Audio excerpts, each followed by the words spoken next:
Could this be the mother of all silver squeezes? And we see a massive surge in silver's price next week?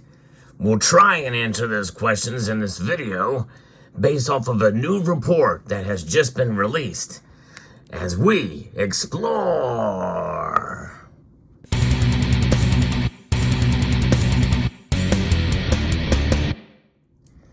Silver and the silver market are pretty complex animals. There's no question about it, which means there's a lot of room for interpretation of multiple sources of data.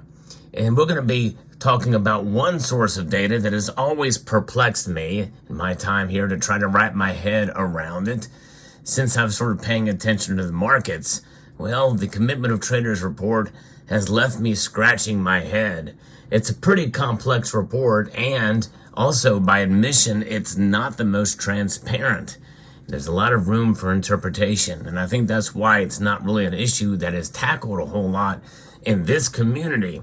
Understandably so, because you can see alarming data come through in those reports that can be interpreted a myriad of different ways, and so you can get into trouble really quickly when you make such claims. And I'm going to be referencing actually a Twitter post, and I know that's not the best sourced for some information because it's people's opinions mostly. And I'm not faulting this guy's opinions on this, why I'm not going to mention the name, but he posted this thing about the commercial criminal bankers are short 568.2 million ounces of silver. And so then he makes the interpretation of that it is regarding naked shorts, which means there's nothing to back it up. And that next week looks like they could get killed. And, it makes you wonder what the correlation there is. If these numbers are as dramatic as they say, that's a lot. It's hard to wrap your head around that many ounces of silver compared to how much silver is mined. And if this number has ever popped up before on the Commitment of Traders report. And I think that's really in regards to mostly commercial speculators and the commercial shorts.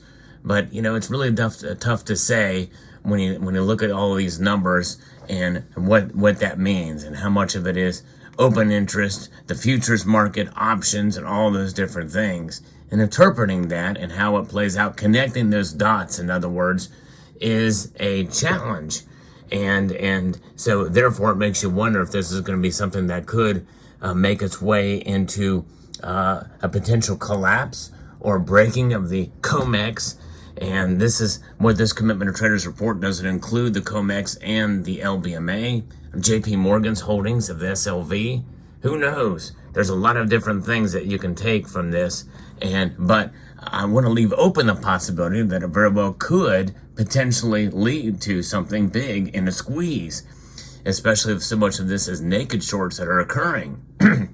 So what does this really mean, and how can you interpret that? Well, the Commitment of Traders report is important. There's no question about it.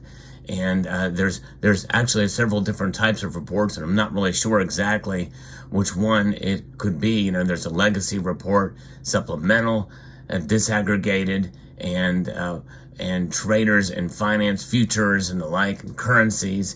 And so I don't know. There's just a lot to it. But it really boils down to what is known, the aggregate of all of this together is based off of an index known as the Silver Cot Index. And the Silver Cot Index essentially is a measure of bearish versus bullish sentiment in the Commitment of Traders reporting. And so when you're taking that into account is how people interpret and how they feel about information that is derived from that report. And so looking at it through the course of time since the year 2000, it's been a mishmash. In fact, compared to the silver futures price, compared to the Silver Cot Index, it's all over the map. Although I will say that whenever the index is low, typically the silver price is low. But it's not been the case in the opposite direction. In other words, when the Silver Cot Index is high, there's been times when the silver price has been very, very low. That happened from about 2002 all the way up till about 2006, when the cotton index was very, very high and the silver price was low. It also happened in the last decade between 2014 and 2018. Silver cotton index was through the roof, the highest since 2000, but yet silver's price remained muted. And so right now, we're at this point in time, and we saw it in 2021 during the silver squeeze movement, the cotton index was high and the silver price was climbing up a bit. We're in a moment in a time now where they're running almost in correlation with each other, and they have been all of last year for the most part. They ran in correlation with each other. So it's almost like a wedged situation here with the commitment of traders index and the silver price. Now, right now, the cotton index is spiking, and it's spiking dramatically, but the silver price has come back down, or it's not climbing as fast as the cotton index. Could they come together? Could we see silver price spike next week? Well, according to the cotton index, that looks like it could happen. Yes, it could actually happen based off of this. And it may be derived from some of the numbers that I've given you here from the Commitment of Traders report. Very rough numbers, and from what this ex-Twitter posting is. You know, when you think about it, like, for instance, I'll give you another example.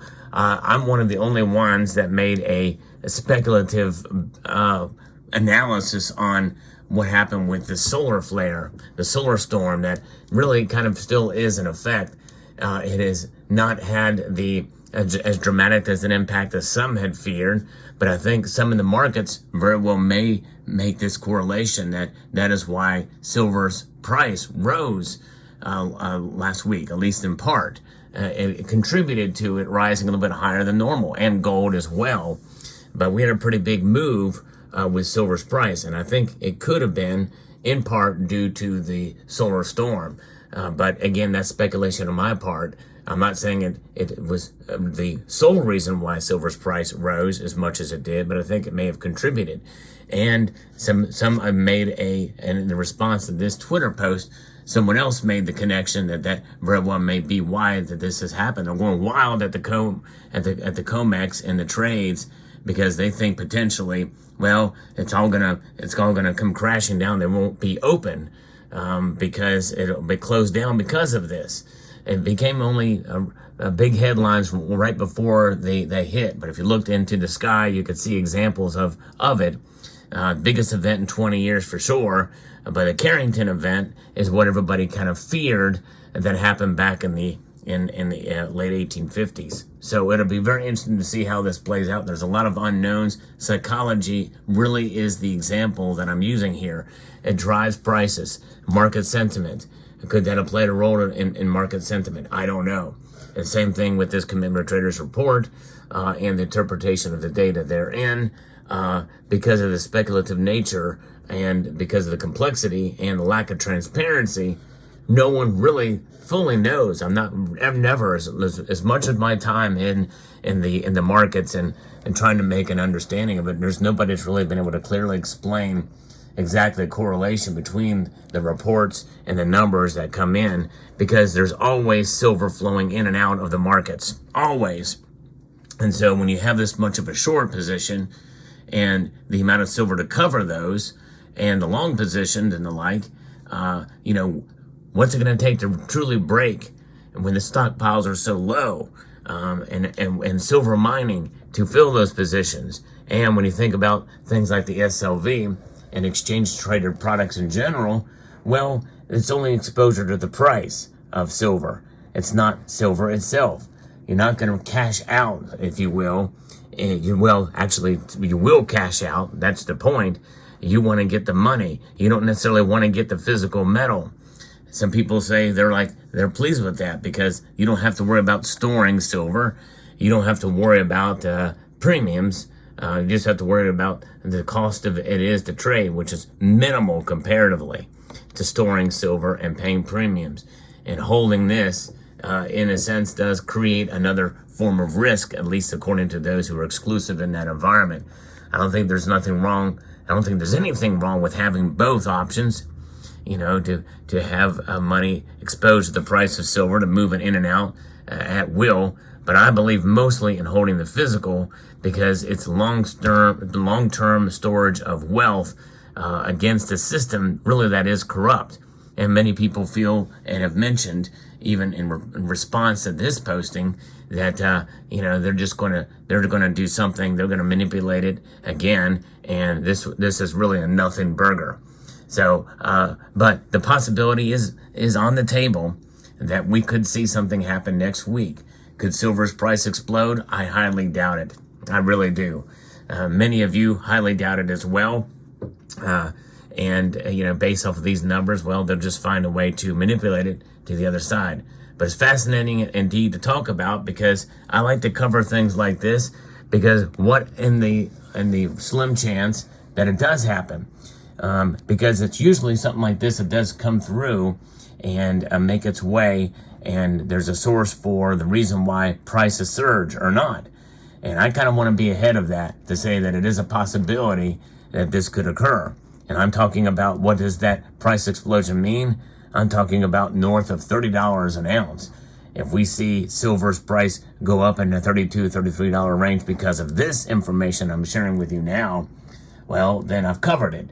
But I kind of doubt it's going to happen. But I will always be open to the possibility that something like this could occur. And usually it's information like this, and some of that data falls through the cracks and they're not able to cover it or shore it up to prevent a price increase. Well, there you have it. Stranger things have happened. And I think that's what occurred, at least in part, in 2011 and 1980. Obviously, with 1980, it was a Hunt Brothers calculated.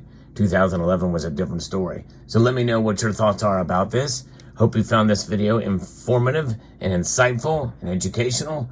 I would like to extend a multitude of gratitude to each and every one of you for taking the time to watch, and to encourage you to please rate, share, comment, and subscribe.